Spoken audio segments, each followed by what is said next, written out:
नमस्कार दोस्तों, आप सभी का स्वागत है इस महत्वपूर्ण वीडियो में।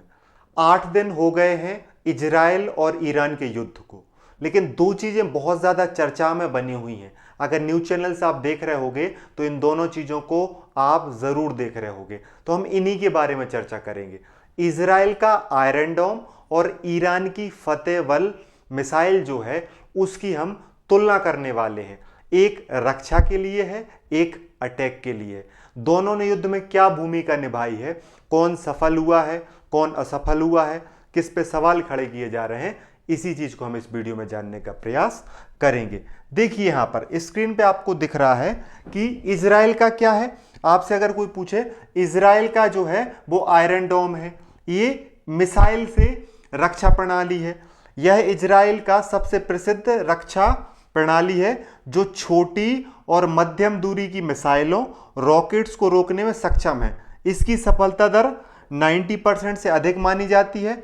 युद्ध के शुरुआत में इसने कई मिसाइलों को इंटरसेप्ट किया, मतलब कि रोका, बीच में ही रोक दिया हमला करने से पहले ही। तेज मिसाइलों के हमले के कारण इसकी प्रभावशीलता पर सवाल उठने लगे हैं। देखिए, अगर आपने न्यूज चैनल देखा हो तो हवा में एक मिसाइल आ रही है, इधर से कोई चीज जाके उसको वहीं पे नष्ट कर दे रही है। यही इंटरसेप्ट कर रही थी इजराइल का आयरन डोम, ये काम कर रहा था। ये अभेद किला माना जाता था इजराइल का, लेकिन ईरान ने इसे भेद दिया है, ऐसी मीडिया रिपोर्ट्स आ रही हैं। भेदा किससे है? ईरान ने भेदा है इसको फतेह-1 मिसाइल को, जिसे 2023 में ही दुनिया के सामने लाया गया था। फतेह-1 क्या है? यह एक मीडियम रेंज की हाइपरसोनिक मिसाइल है, बैलिस्टिक मिसाइल है। इसकी रेंज 1400 किलोमीटर, मतलब कि ये 1400 किलोमीटर तक हिट कर सकती है और ये ध्वनि की गति से 15 गुना तेज होती है। इस वजह से इसे हाइपरसोनिक कहा जाता है। और ये जो है ईरान ने पहली बार 2025 में इस युद्ध में इसको प्रयोग किया है, जिसने इजराइल के एयर डिफेंस सिस्टम आयरन डोम को गंभीर चुनौती दी है। जो हमेशा सफल रहता था आयरन डोम, वो असफल दिख रहा है, और उसको असफल किया किसने है?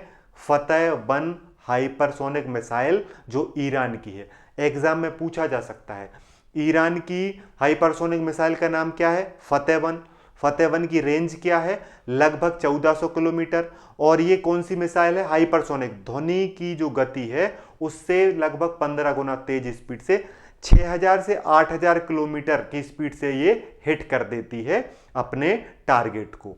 तो अगर दोनों की तुलना और अच्छे स्तर पे करें तो आप यहां पर देखिए, आयरन डोम जो है वो इजराइल का है। ये डिफेंस के लिए प्रयोग किया जाता है। आयरन डोम मतलब इजराइल पे अगर कोई अटैक कर रहा है तो इजराइल डिफेंस में प्रयोग किसको करेगा? आयरन डोम को। ये मल्टी रडार और इंटरसेप्ट मिसाइलों का प्रयोग किया जाता है। ये टारगेट की स्पीड के अनुसार अपनी चीजों को मैनेज करता है। ये 4 से 70 किलोमीटर की जो रेंज है उसमें काम करता है। रॉकेट्स को रोक लेता है, रक्षा, ईरान को सुरक्षा और स्थिरता देता है। हाइपरसोनिक मिसाइलों को पकड़ने में इसको मुश्किल हो रही है, जो फतेह-1 के सामने इसकी जो कमजोरी है वो सामने आई। अगर फतेह-1 की बात करें तो ये ईरान की है, अटैक के लिए प्रयोग की जाती है, हाइपरसोनिक है और एडवांस गाइडेंस के साथ चलती है। 6000 से 8000 किलोमीटर प्रति घंटा इसकी स्पीड है। रेंज कितनी है? 1400 से लेकर 1500 किलोमीटर। बहुत उच्च गति से चलती है ये। इजराइल समेत पूरे मिडिल ईस्ट में इसका डर है, महंगी है, सीमित संख्या में ये उपलब्ध है। तो अगर आप देखें कि एक को डिफेंस करना था, एक को अटैक करना था, तो डिफेंस वाला 90% तो सफल रहा, लेकिन वो चूक गया किसके सामने? फतेह-1 मिसाइल के सामने। तो अब युद्ध में अब देखो यही चीज रहती है कि नई नई तकनीकों, नई नई मिसाइलों का प्रयोग किया जा रहा है, क्योंकि ये मॉडर्न वॉरफेयर है। यहां पर जो जितना तकनीक से सक्षम होगा वो उतना ही बेहतरीन तरीके से युद्ध कर पाएगा। उम्मीद है कि इस वीडियो में आप दोनों की बारे में जानकारी आपको मिली होगी। मिलेंगे अगले वीडियो में, तब तक के लिए धन्यवाद। पढ़ते रहें, मुस्कुराते रहें और अपना ध्यान रखें।